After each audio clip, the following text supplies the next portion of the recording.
السلام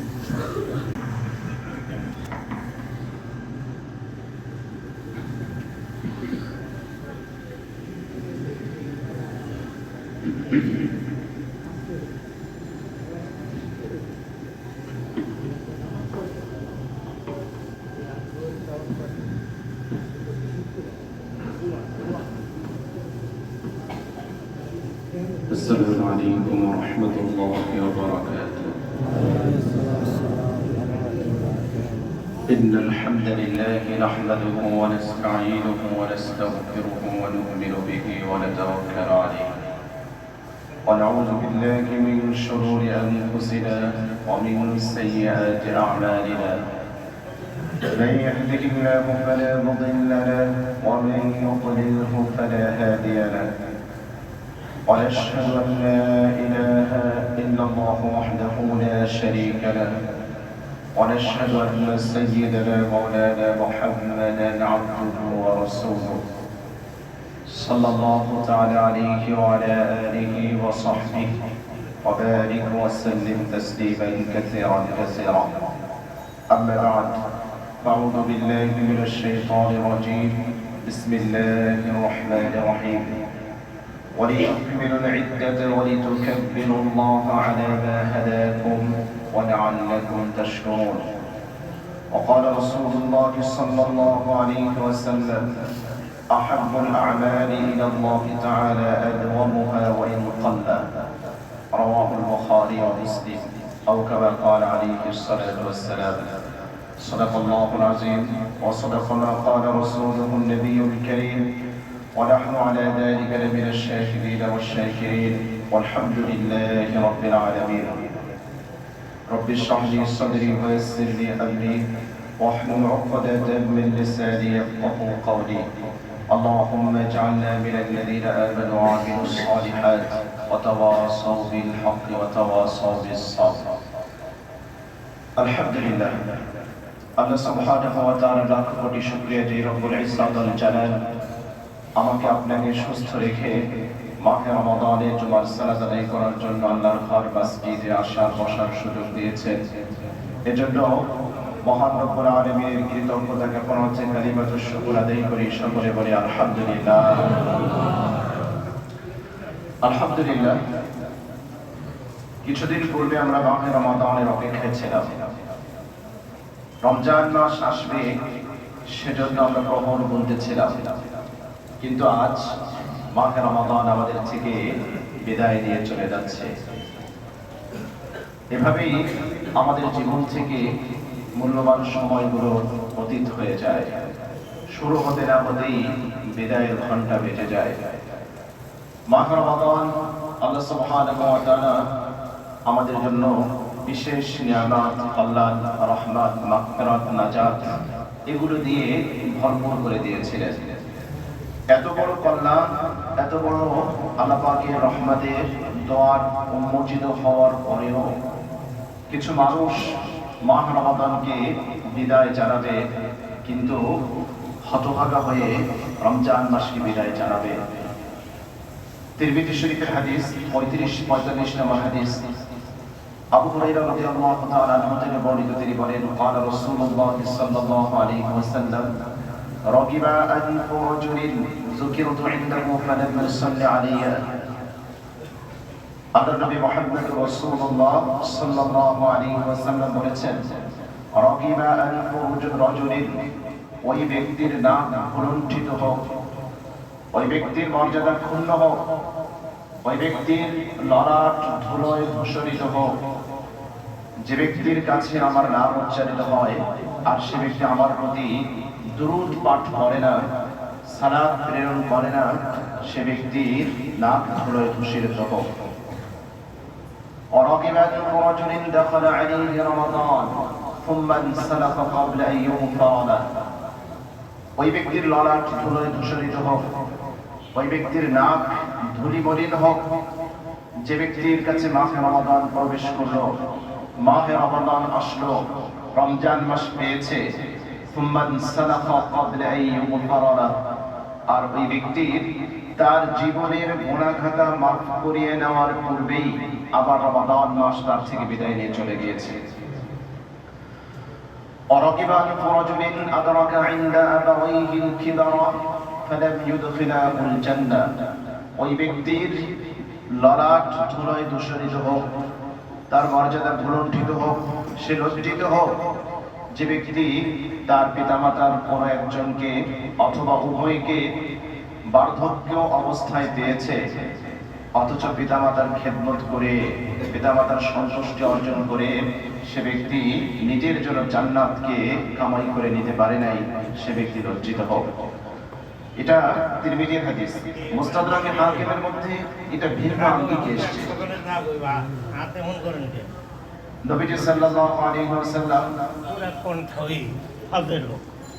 নবীজি সাল্লাল্লাহু আলাইহি ওয়াসাল্লাম মিম্বারে আরোহণ করতেছিলেন, মিম্বারে উঠতেছিলেন। প্রথম ধাপে যখন পা রাখলেন তখন তিনি বললেন আমিন। দ্বিতীয় ধাপে যখন পা রাখলেন তিনি বললেন আমিন। তৃতীয় ধাপে যখন পা রাখলেন তিনি বললেন আমিন। সাহাবায়ে কেরাম জিজ্ঞেস করলেন, ইয়া রাসূলুল্লাহ, ইয়া হাবিবাল্লাহ, আজকে আপনি যেমনটি করলেন আপনাকে কখনো আমরা এমনটি করতে দেখিনি, এমনটি বলতে শুনি, ব্যাপার কি, রহস্য কি? নবীজি সাল্লাল্লাহু আলাইহি ওয়াসাল্লাম বললেন, আমি যখন মেম্বারের প্রথম ধাপে পা রাখলাম, জিবরিল এসে আরাদা আলাইহি জিবরিল আলাইহিস সালাতু ওয়াস সালাম আমার কাছে আসলেন। তিনি বললেন, বাউদা মান আদরাকা রমাদান ফালাম ইউগফার লাহু ফাকুলতু আমিন। জিবরিল বললেন, যে ব্যক্তি রমজান মাস পেল কিন্তু গুনাহ খাতা মাফ করাতে পারলো না, সে ব্যক্তি আল্লাহর রহমত থেকে দূরে সরে যায়। নবীজি বললেন আমিন। দ্বিতীয়, বাউদা মান যুকিরতা ইনদা ফালাম ইউসাল্লি আলাইকা, যে ব্যক্তির নিকটে আপনার নাম উচ্চারিত হয় অথচ সে আপনার শানে দুরূদ পাঠ করে না, সে ব্যক্তি আল্লাহর রহমত থেকে দূরে সরে যায়। নবীজি বললেন আমিন। তৃতীয়, নবীজি সাল্লাল্লাহু আলাইহি ওয়াসাল্লাম আমিন বলার তৃতীয় কারণ, জিবরিল বললেন, বাউদা মান আদরাকা আবাইহিল কিবারা আও ওয়াহদা ফালাম ইউদখিলাহুল জান্নাহ, যে ব্যক্তি বৃদ্ধ পিতামাতাকে পেয়েছে অথচ সে ব্যক্তি দুনিয়া থেকে জান্নাত কামাই করতে পারে নাই, সে ব্যক্তি আল্লাহর রহমত থেকে দূরে সরে যায়। নবীজি বললেন আমিন। এটা আমাদের জন্য অত্যন্ত চিন্তার একটা বিষয়, আমাদের জন্য পরিতাপের বিষয় যে রমজান মাস চলে যাবে, যে রমাদান এত কল্যাণ, এত সুযোগ আল্লাহ পাক আমাদেরকে দিয়েছেন। আল্লাহ রাব্বুল আলামিন জাহান্নামের দরজা বন্ধ করে দিয়েছেন, বড় শয়তানকে আল্লাহ পাক শিকল বন্দী করার ব্যবস্থা করে দিয়েছেন, রহমতের দুয়ারকে খুলে দিয়েছেন, মাগফিরাতের জন্য এত এত সুযোগ দিয়েছেন। রমাদানে রোজা রাখবে, গুনাহ মাফ হবে, কিয়ামুল লাইল আদায় করবে, তারাবির সালাত আদায় করবে, গুনাহ মাফ হবে, ইফতার করাবে, তার জন্য গুনাহ মাফ হবে। সে তার অধীনস্থ কাজের লোকদের তাদের কাজের বোঝা কিছুটা হালকা করে দেবে, তাদের গুনাহ মাফ হবে। এত এত গুনাহ মাফের অফুরন্ত সুযোগ থাকা সত্ত্বেও কোন ব্যক্তি যদি তার গুনাহ কোনো মাফ না হয়, এটা সত্যি তার জন্য দুর্ভাগ্যের বিষয়, সত্যি তার জন্য পরিতাপের বিষয়, সত্যি তার জন্য একটা আফসোসের বিষয়। এজন্য বিশ্বনবী সাল্লাল্লাহু আলাইহি ওয়াসাল্লাম তার জন্য আমিন বললেন। এজন্য সালাফরা কেমন চিন্তা করতেন, রমজান মাস যখন শেষ হয়ে যেত, যতই শেষ লগ্নের দিকে রমাদান মাস ধাবিত হতো, আমাদের চিন্তা এক ধরনের, রমজান মাস শেষ হবে, ঈদ আসবে, ঈদের আনন্দে আমরা আনন্দিত হব, উদ্বেলিত হব, আকাশে নতুন চাঁদ উদিত হবে, আর আমরা আমাদের ভিতরে এক ধরনের আনন্দের হিল্লোল বয়ে যাবে। এটা আমাদের চিন্তা চেতনা। কিন্তু সালাফরা এমনটি চিন্তা করতেন না। তাদের চিন্তা, তাদের পেরেশানি এটাই ছিল যে আমরা কি আমার গুনাহ খাতা মাফ করাতে পারলাম কিনা। আমার গুনাহ খাতা যদি মাফ না হয়, তাহলে রাসূল যার জন্য বদদোয়া করেছেন, জিবরিল যার জন্য বদদোয়া করেছেন, আমার নামটা তো সেই কাফেলায় লিপিবদ্ধ হবে। এটি ছিল তাদের চিন্তা। এজন্য ঈদ যত নিকটবর্তী হতো, তাদের দুশ্চিন্তার ছাপ তাদের ললাটে তত বেশি স্পষ্ট হতো। তারা বেশি চিন্তা করতেন, তারা বেশি ভাবতেন যে এটা কি হলো, আমার গুনাহ খাতা কি মাফ করাতে পেরেছি, আমার গুনাহ খাতা কি মাফ হয়েছে। আল্লাহ রাব্বুল আলামিন কি যাদেরকে মাফ করেছেন, যাদেরকে মাগফিরাতে ধন্য করেছেন, আবার আমার গুনাহটা কি, আমার নামটা কি সেই কাফেরে শামিল হয়েছে নাকি হয় নাই, এভাবে তারা চিন্তা করতেন। মাহ রমাদানে আপনি অনেক আমল করেছেন, অনেক নেক আমল করেছেন, আপনার নেক আমল কবুল হওয়ার সিম্বল কি, নিদর্শন? আলহামদুলিল্লাহ বাকি 11টা মাস থেকে মাহ রমাদান মাসে আপনার আমলের ভিতরে পরিবর্তন এসেছে। আপনার চিন্তা চেতনা, আপনার তাকওয়া, এগুলোর প্রত্যেকটির মধ্যে কিছু চেঞ্জ, কিছু পরিবর্তন আমরা দেখতে পেয়েছি, হয়েছে। কিন্তু এটা যে আল্লাহর কাছে কবুল হয়েছে কি কবুল হয় নাই, এর একটা নিদর্শন, একটা সিম্বল। আপনার এই আমলের ধারাবাহিকতা যদি বজায় থাকে, আপনি যদি আমলটাকে চালু রাখতে পারেন, তাহলে আপনার আমল কবুল হয়েছে তার একটা সিম্বলিটি। আপনি যেই গুনাহটা রমাদান মাসের পূর্বে করতেন, রমাদান মাস আসার পরে দীর্ঘ একটি মাস সিয়াম সাধনা করে সেই গুনাহটা আপনি ছেড়ে করেছেন। কোন ব্যক্তি ধূমপায়ী ছিল, রমজান মাসকে ওসিলা করে তার ধূমপান ছেড়ে দিয়েছে। কোন ব্যক্তি মাদক সেবী ছিল, রমজান মাসকে ওসিলা করে সেটা ছেড়ে দিয়েছে। কোন ব্যক্তি বেনামাজি ছিল, রমাদান মাস উপলক্ষ করে সে নামাজি হয়েছে। কোন ব্যক্তি অন্য কোন গুনাহে লিপ্ত ছিল, রমাদান মাসকে কেন্দ্র করে সে ব্যক্তি সেই গুনাহটা ছেড়ে দিয়েছে। এখন রমাদান মাস শেষ হওয়ার সাথে সাথে সে যদি আবার তার পূর্বের জীবনে ফিরে যায়, সে যদি গুনাহের সেই জায়গায় রিপ্লেসমেন্ট হয়, তাহলে বুঝতে হবে যে তার আমলটা যেভাবে কবুল হওয়া দরকার ছিল সেভাবে কবুল হবে। নেক আমলের পরে নেক আমল করতে পারা, পূর্বে নেক আমল কবুল হওয়ার একটা সিম্বল, একটা নিদর্শন। নেক আমলের পরে আরেকটা নেক আমল করতে পারা, এটা আল্লাহর পক্ষ থেকে অনেক বড় রহমত। কোন ব্যক্তি গুনাহ করতো, গুনাহ করার পরে তওবা করে সেই গুনাহ ছেড়ে যাওয়া, সেই গুনাহর পরে নেক আমল করা, এটা ভালো, এটা একটা ভালো জিনিস। কিন্তু কোন ব্যক্তি যদি গুনাহ করার পরে তওবা করেছে, তওবা করার পরে আবার সেই গুনাহে ফিরে গিয়েছে, এটা অত্যন্ত মারাত্মক অপরাধ। এজন্য আমলের ধারাবাহিকতা রক্ষা করা। মসজিদগুলো কানায় কানায় ভরে গিয়েছে, আলহামদুলিল্লাহ জান্নাতের দৃশ্য আমরা দেখতে পেয়েছি। ওয়াক্তে নামাজের মধ্যেও আমাদের মসজিদগুলো ভরে গিয়েছে, এক জান্নাতের দৃশ্য। কিন্তু এটা কি থাকবে নাকি এটা শেষ হয়ে যাবে? আল্লাহ রাসূল সাল্লাল্লাহু আলাইহি ওয়াসাল্লাম বলেছেন, আহাব্বুল আ'মালি ইলাল্লাহি আদওয়ামুহা ওয়া ইন কাল্লা। আহাব্বুল আ'মালি ইলাল্লাহ, আল্লাহর কাছে প্রিয় আমল, আল্লাহর কাছে সবচেয়ে পছন্দনীয় আমল, যে আমলগুলো ধারাবাহিকভাবে করা হয়। আপনি তাহাজ্জুদের সালাত আদায় করেন, 4 রাকাত করেন, 8 রাকাত করেন, কন্টিনিউয়াসলি করেন, নিয়মিতভাবে করেন, এটি আল্লাহর কাছে বেশি প্রিয়। ওই ব্যক্তির আমলের চেয়ে যে ব্যক্তি মাঝে মাঝে এক রাতে 20 রাকাত, 24 রাকাত, 30 রাকাত পড়ে ফেলে আর খোঁজ থাকে না, ওই ব্যক্তির আমলের চেয়ে নবীজি সাল্লাল্লাহু আলাইহি ওয়াসাল্লাম বলেছেন, বুখারী শরীফের হাদিস, যে আল্লাহ সুবহানাহু ওয়া তাআলার কাছে ওই আমলটা বেশি প্রিয়, ওই আমলটা বেশি পছন্দনীয়, যে আমলের ধারাবাহিকতা রক্ষা হয়েছে।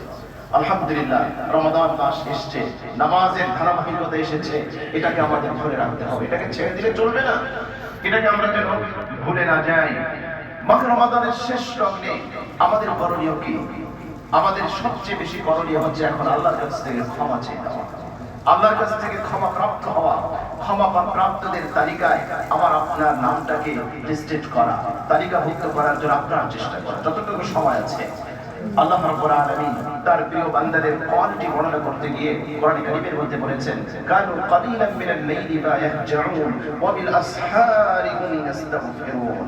আল্লাহর প্রিয় বান্দাদের বৈশিষ্ট্য এটি, তারা রাতের বেলা সারা রাত ঘুমিয়ে কাটায়, সারা রাত নাক থেকে ঘুমায় না। কোথায় ইশার নামাজ, কোথায় ফজরের সালাত, তাহাজ্জুদের সালাত তো অনেক পরের কথা, অনেক দূর কি বাদ, অনেক পরের কথা। ফজরের নামাজের উপস্থিত থাকে না।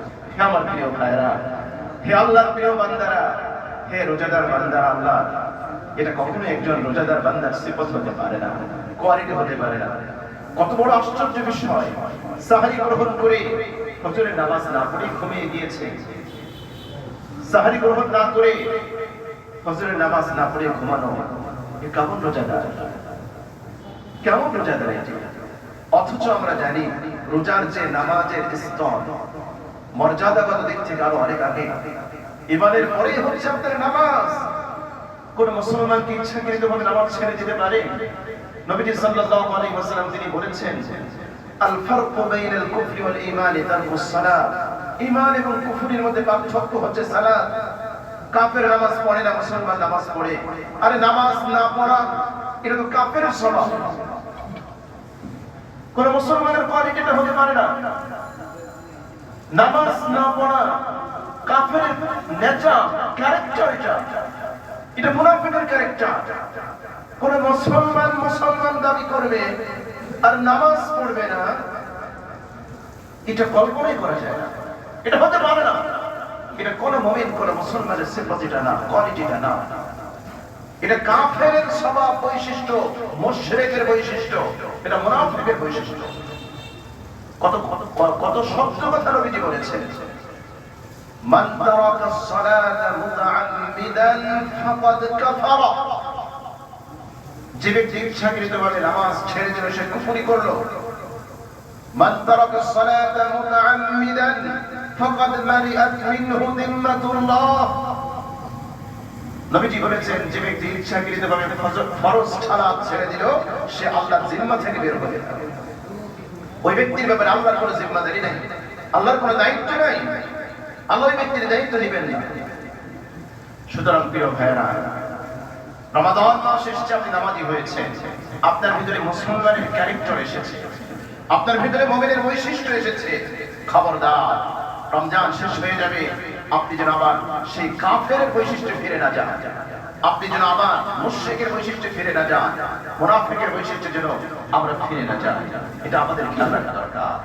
সুতরাং রমাদান মাস চলে যাচ্ছে, আমাদের থেকে বিদায় নিয়ে চলে যাচ্ছে।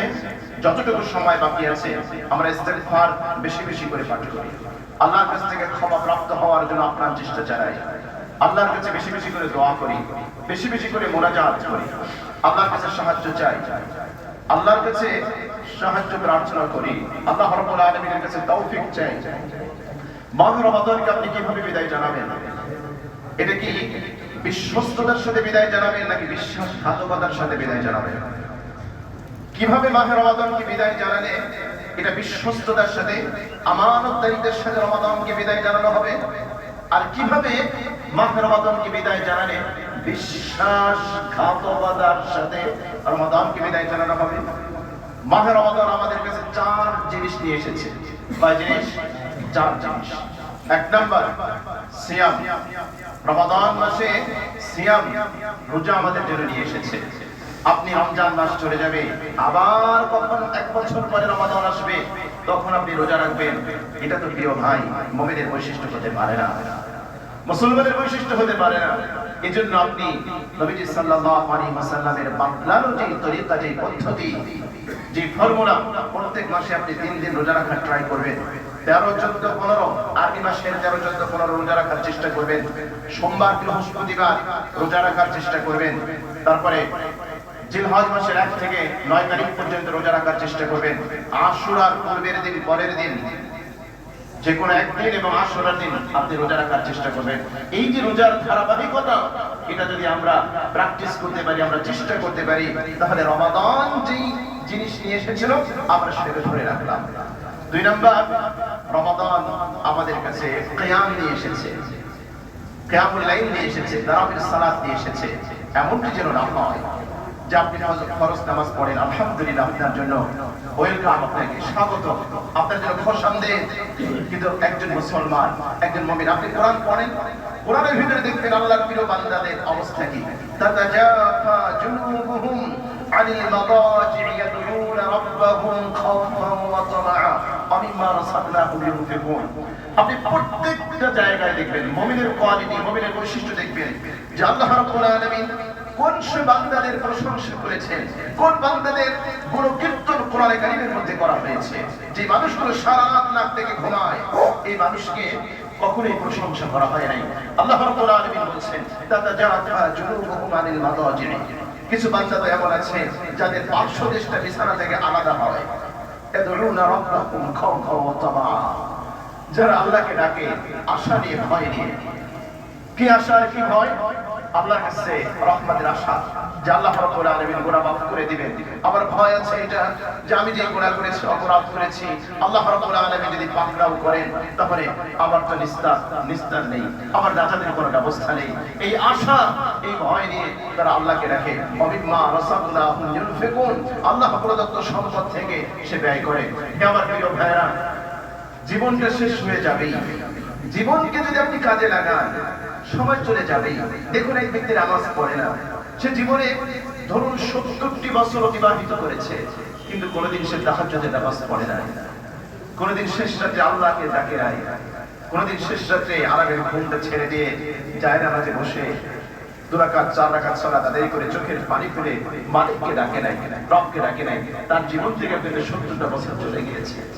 আরেকজন ব্যক্তি ধরেন 25 বছরের যুবক, 30 বছরের যুবক, 40 বছরের যুবক, 80 বছরের বৃদ্ধ, তার জীবনে বহুটা সময় তাহাজ্জুদে কেটেছে, বহু রাত সে জেগেছে, বহু রাত সে স্রষ্টার সাথে আল্লাহর সাথে কথোপকথন করেছে, বহু রাত্রিতে সে নিজের চাওয়া পাওয়াটা আল্লাহর কাছে বলেছে, জায়নামাজে বসেছে, আরামের ঘুমকে হারাম করেছে, বিছানা ত্যাগ করেছে, প্রিয়তমার সান্নিধ্য ত্যাগ করেছে, জায়নামাজে বসে কিছুটা সময় কেটেছে। ও ব্যক্তির জীবনের সময়টাও চলে যাবে, আর এই ব্যক্তির জীবনের সময়টাও চলে যাবে। দুজনের জীবন থেকেই কিন্তু সময়টা চলে যাবে। কাজেই আমরা রমাদান মাসে যে কিয়াম পেয়েছি, আলহামদুলিল্লাহ, সাহারি গ্রহণ করার সুবাদে আমরা কম বেশি তাহাজ্জুদের সালাত আমরা 2 টাকা 4 টাকা 8 টাকা ধরে আমরা কম বেশি পড়েছি, পড়ার সুযোগ হয়েছে, এটা যেন আমরা ধরে রাখি। 2 নাম্বার। 3 নাম্বার, মাহে রমাদান আমাদেরকে কোরআন দিয়েছে। মাহে রমাদান রমজান মাসের সাথে কোরআনের সম্পর্ক আছে, গভীর সম্পর্ক আছে।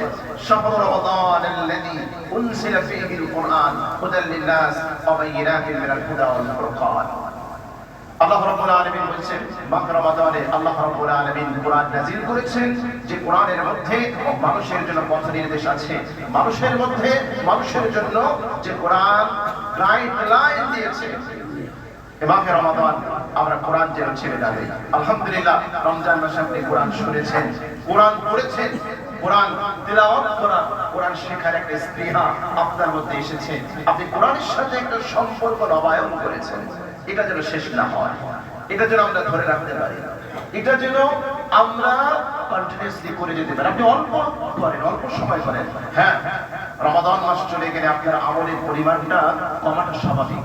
রমজান মাসে যেভাবে আমাদের সুযোগ হয়, যতটা সহজে আমল করা যায়, অন্য মাসে এই সুযোগটা হয়ে ওঠে না, এটা ঠিক আছে। কিন্তু আমরা যেন একেবারেই এই রমজান মাস কেন্দ্রিক চালু হওয়া আমলগুলো একেবারেই যেন আমরা বর্জন না করে দিই। 3 নাম্বার। 4 নাম্বার, রমাদান মাসের সাথে তাকওয়ার সম্পর্ক রয়েছে। মানুষকে আল্লাহ রাব্বুল আলামিন রমাদান মাস দিয়েছেন তাকওয়া অর্জনের জন্য, মুত্তাকি হওয়ার জন্য, পরহেজগারিতা অর্জনের জন্য, খোদা ভীতি অর্জন করার জন্য। ইয়া আইয়ুহাল্লাযীনা আমানু কুতিবা আলাইকুমুস সিয়াম কামা কুতিবা আলাল্লাযীনা মিন ক্বাবলিকুম লাআল্লাকুম তাত্তাকুন। হে বিশ্বাসীগণ, আল্লাহ রাব্বুল আলামিন তোমাদের উপর রমজান মাসের রোজাকে ফরজ করেছেন যাতে করে তোমরা তাকওয়া অর্জন করতে পারো, মুত্তাকি হতে পারো। সুতরাং এই 4 জিনিস আমরা যেন ছেড়ে না দিই। যদি আপনি রমাদান মাস চলে যাওয়ার সাথে সাথে 4 জিনিসকে বর্জন করে দেন, এই 4 জিনিসের সাথে আপনার কোনো সম্পর্ক নাই, তাহলে আপনি আমানতদারিতা, বিশ্বস্ততার সাথে রমাদানকে বিদায় জানালেন না। আর যদি আপনি 4 জিনিস আপনি ধরে রাখেন, আপনি 4 জিনিস আমল করেন, হ্যাঁ, আমলের পরিমাণ কিছুটা কমেছে বটে, কিন্তু 4 জিনিসকে আপনি ছাড়েন নাই। মাঝে মাঝে নফল রোজা রাখেন, মাঝে মাঝে আপনি তাহাজ্জুদের সালাত আদায় করেন, কিয়ামুল লাইল আদায় করেন, আপনি কোরআন নিয়মিত কোরআন তেলাওয়াত করেন, কোরআন বোঝার জন্য চেষ্টা করেন, কোরআন শেখার জন্য চেষ্টা করেন, আপনি তারপরে তাকওয়া, গুনাহ আপনি ছেড়েছেন, আল্লাহর হুকুম পালন করেছেন। এটা যদি প্র্যাকটিস থাকে, চর্চা থাকে, তাহলে বিশ্বস্ততার সাথে, আমানতদারিতার সাথে আপনি রমাদানকে বিদায় জানাবেন। সুতরাং আমরা যেন এই 4 জিনিসকে ত্যাগ না করি। মাহে রমাদানের শেষে আরেকটা গুরুত্বপূর্ণ আমল হচ্ছে সাদাকাতুল ফিতর আদায় করা। সাদাকাতুল ফিতরের ব্যাপারে নবী করিম সাল্লাল্লাহু আলাইহি ওয়াসাল্লাম আমাদেরকে নির্দেশনা দিয়েছেন। আব্দুল্লাহ ইবনে ওমর রাদিয়াল্লাহু তাআলা আনহুমা থেকে বর্ণিত বুখারী শরীফের হাদিস, আব্দুল্লাহ ইবনে আব্বাস রাদিয়াল্লাহু তাআলা আনহু থেকে বর্ণিত হাদিস, বুখারীতে এসেছে, অন্যান্য কিতাবের মধ্যেও এসেছে। আল্লাহ নবী সাল্লাল্লাহু আলাইহি ওয়াসাল্লাম তিনি সাদাকাতুল ফিতর নির্ধারণের ব্যাপারে কথা বলেছেন, এবং এই সাদাকাতুল ফিতর কি উদ্দেশ্যে দেওয়া হবে সেটাও তিনি বলেছেন। আমরা প্রথমে দেখি সাদাকাতুল ফিতরের আসলে উদ্দেশ্যটা কি। এভাবে আবু শরীফে একটা হাদিস এসেছে, হাদিস নাম্বার 1609, আব্দুল্লাহ ইবনে আব্বাস রাদিয়াল্লাহু তাআলা আনহুমা থেকে বর্ণিত। তিনি বলেন, قال فرض رسول الله صلى الله عليه وسلم زكاة الفطر। নবীজি সাল্লাল্লাহু আলাইহি ওয়াসাল্লাম যাকাতুল ফিতর অর্থাৎ সাদাকাতুল ফিতর এবং যাকাতুল ফিতর একই জিনিস, শুধুমাত্র নাম ভিন্ন। আল্লাহ রাসূল সাল্লাল্লাহু আলাইহি ওয়াসাল্লাম যাকাতুল ফিতরকে নির্ধারণ করে দিয়েছেন, অবধারিত করে দিয়েছেন। কি কারণে? দুটো কারণ এই হাদিসের মধ্যে উল্লেখ করা হয়েছে। নাম্বার 1, তুহরাতান লিস-সাইমি মিনাল লাগবি ওয়ার রাফাস ওয়া তু'মাতান লিল মাসাকিন। নবীজি সাল্লাল্লাহু আলাইহি ওয়াসাল্লাম সাদাকাতুল ফিতরের বিধানকে প্রবর্তন করেছেন, উম্মাহের জন্য সাদাকাতুল ফিতরের বিধানকে নির্ধারিত করে দিয়েছেন। দুটো কারণ। এক নাম্বার, তুহরাতান লিস-সাইম, রোজাদারকে পবিত্র করার জন্য। আপনি রোজা রেখেছেন, বুকে হাত দিয়ে বলতে পারবেন যে এক মাস আপনার কোনো গুনাহ হয় নাই, এক মাস আপনি কোনো ভুল করেন নাই, এক মাস আপনার দ্বারা কোনো ধরনের কোনো গুনাহ হয় নাই। পৃথিবীতে এমন কোনো মানুষ বুকে হাত দিয়ে বলতে পারবে না। প্রত্যেক ব্যক্তি কিছু না কিছু ভুল করেই ফেলেছে, কিছু না কিছু গুনাহ হয়েই গিয়েছে। নবীজি সাল্লাল্লাহু আলাইহি ওয়াসাল্লাম সাদাকাতুল ফিতরের বিধান দিলেন, তুহরাতান লিস-সাইম, সায়েমকে, রোজাদারকে পবিত্র করার জন্য। কি থেকে? মিনাল লাগবি ওয়ার রাফাস। লাগবুন বলা হয় অনর্থক কাজ, ছোট ছোট যে ভুলগুলো হয়েছে, ছোট ছোট যে গুনাহগুলো হয়েছে। ওয়ার রাফাস, অশ্লীলতা কেন্দ্রিক যদি কোনো গুনাহ হয়ে থাকে, চোখের গুনাহ হতে পারে, কানের গুনাহ হতে পারে, জবানের গুনাহ হতে পারে। নবীজি সাল্লাল্লাহু আলাইহি ওয়াসাল্লাম বলেন, একজন রোজাদার ব্যক্তি, আল্লাহ রাব্বুল আলামিন চান যে এই রোজাদার ব্যক্তিকে একেবারে পবিত্র করে ফেলতে, একেবারে গুনাহ থেকে মুক্ত করার জন্য। এজন্য নবীজি বললেন যে সাদাকাতুল ফিতর আদায় করলে, কোন ব্যক্তি যদি রমাদান মাসের সিয়াম সাধনা করলো, সিয়াম সাধনা করতে গিয়ে ছোটখাটো যে ভুল ত্রুটিগুলো হয়েছে, উনি যদি সঠিকভাবে, সঠিক পন্থায় সাদাকাতুল ফিতর আদায় করে, তাহলে ওই ব্যক্তিকে আল্লাহ রাব্বুল আলামিন গুনাহ থেকে একেবারে পবিত্র করে দিবেন। সুবহানাল্লাহ।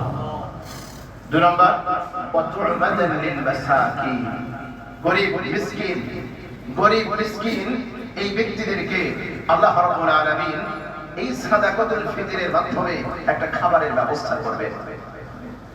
আল্লাহ রাব্বুল আলামিন খাবারের একটা ব্যবস্থা করে দেবেন। এমন কিছু না হয়, সাদাকাতুল ফিতর প্রবর্তনের উদ্দেশ্য এটা যে আপনি ঈদের দিন আপনার অনেক আয়োজন হবে আপনার বাসায়, আলহামদুলিল্লাহ নানা ধরনের খাবার রান্না হবে। আর এমনটি যেন না হয় আপনার একজন প্রতিবেশী, আপনার পাশেই একজন অভাবী মানুষ, একজন দুস্থ মানুষ, একজন গরিব মানুষ, একজন এতিম, একজন মিসকিন, তার কোনো রান্নাই হবে না, এটা যেন না হয়। এজন্য নবীজি সাল্লাল্লাহু আলাইহি ওয়াসাল্লাম বলেন, তু'মাতান লিল মাসাকিন, মিসকিনদের খাবারে, মিসকিনদের জন্য ঈদের দিন রান্না করার খাবার দাবারের একটা ব্যবস্থা হয়ে যায়। এজন্য নবীজি সাল্লাল্লাহু আলাইহি ওয়াসাল্লাম সাদাকাতুল ফিতরের বিধানকে প্রবর্তন করেছেন। এটা হচ্ছে সাদাকাতুল ফিতরের উদ্দেশ্য। এরপরে নবীজি বললেন, ফামান আদাহা ক্বাবলা সালাত, ঈদুল ফিতরের সালাত আদায় করার পূর্বেই যদি কোন ব্যক্তি সাদাকাতুল ফিতর আদায় করে, তাহলে ফাহিয়া যাকাতুল মাকবুলা, এটা একটা কবুল যাকাত হিসেবে আল্লাহ রাব্বুল আলামিন কবুল করে নেবেন।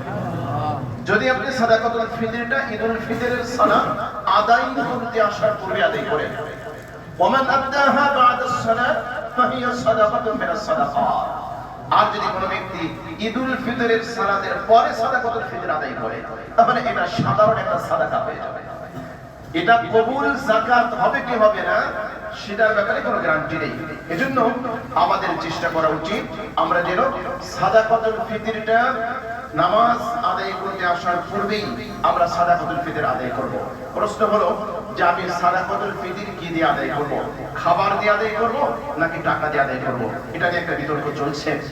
যখনই সাদাকাতুল ফিতরের সময় আসে, এই বিতর্কটা কিছু কিছু মানুষ ইচ্ছে করে সোশ্যাল মিডিয়ায় বিভিন্ন জায়গায় মানুষকে কনফিউজড করার জন্য এটা তারা করে থাকে।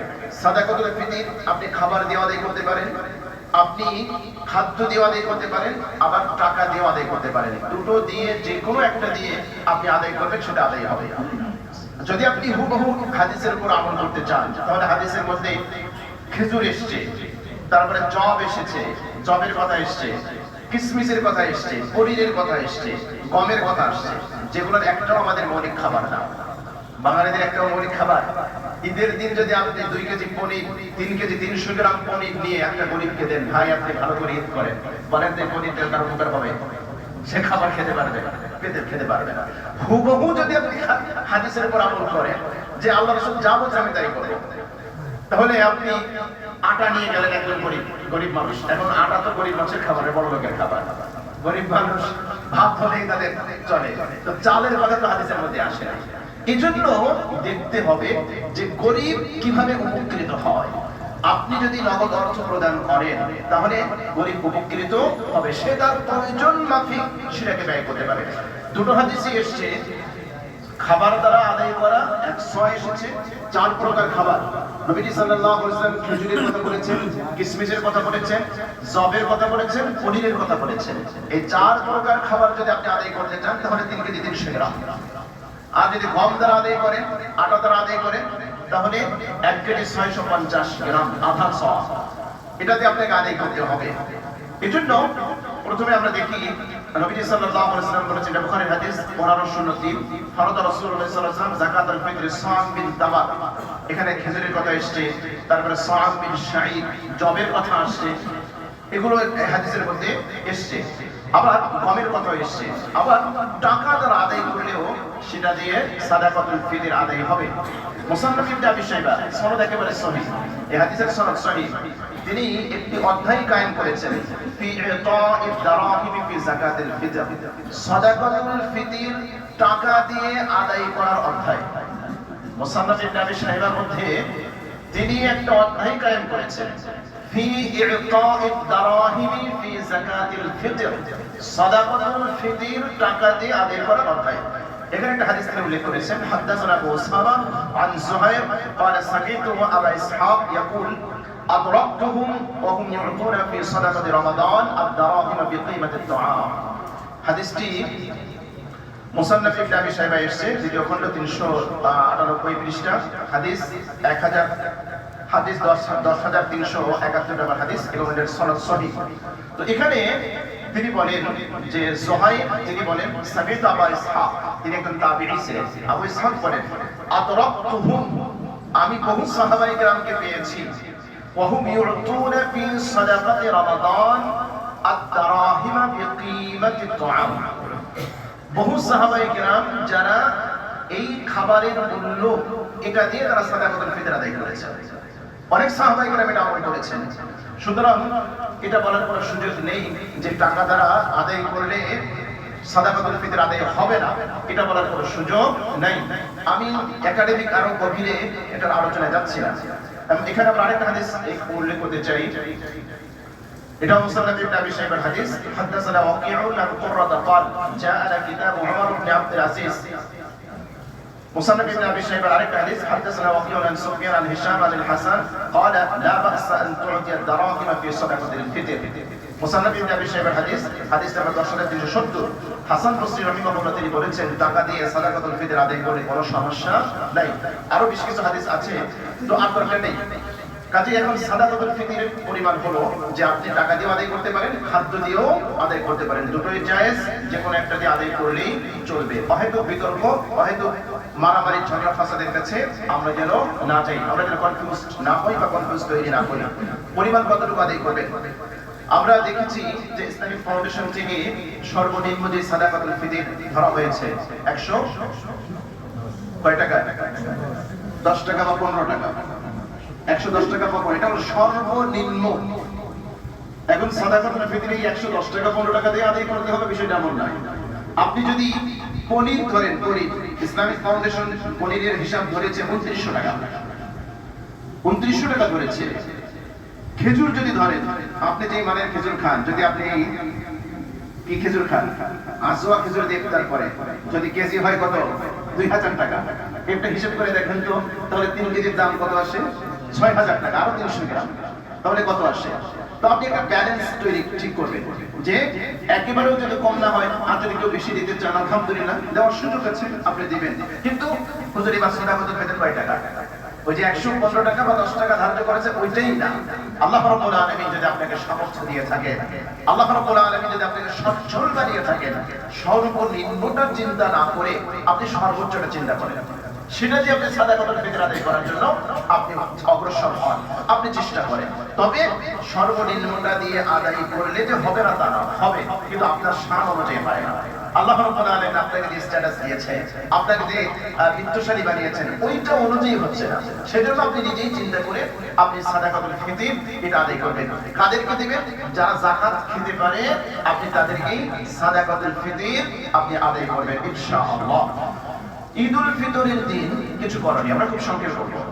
ঈদুল ফিতরের দিন আপনি খুব ভোরে ঘুম থেকে জাগ্রত হবেন, সকাল সকাল ঘুম থেকে উঠবেন, আলহামদুলিল্লাহ সাহারি গ্রহণ করার অভ্যাস তো আছে, ঘুম এমনি ভেঙে যাবে, ক্ষুধা লাগবে না, তো আপনি যেন অলসতা করে ঘুমায় না থাকেন, উঠে গেলেন, উঠে গিয়ে আপনি 2-4 রাকাত 8 রাকাত আপনি তাহাজ্জুদের সালাত আদায় করলেন, দোয়া ইস্তেগফার করলেন, মসজিদে চলে আসলেন, ফজরের সালাত আপনি জামাতের সাথে আদায় করলেন, এরপরে বাসায় গিয়ে আপনি গোসল করলেন, তারপরে আপনি মিসওয়াক করবেন, গোসল করবেন, আপনি উত্তম কাপড় পরিধান করবেন।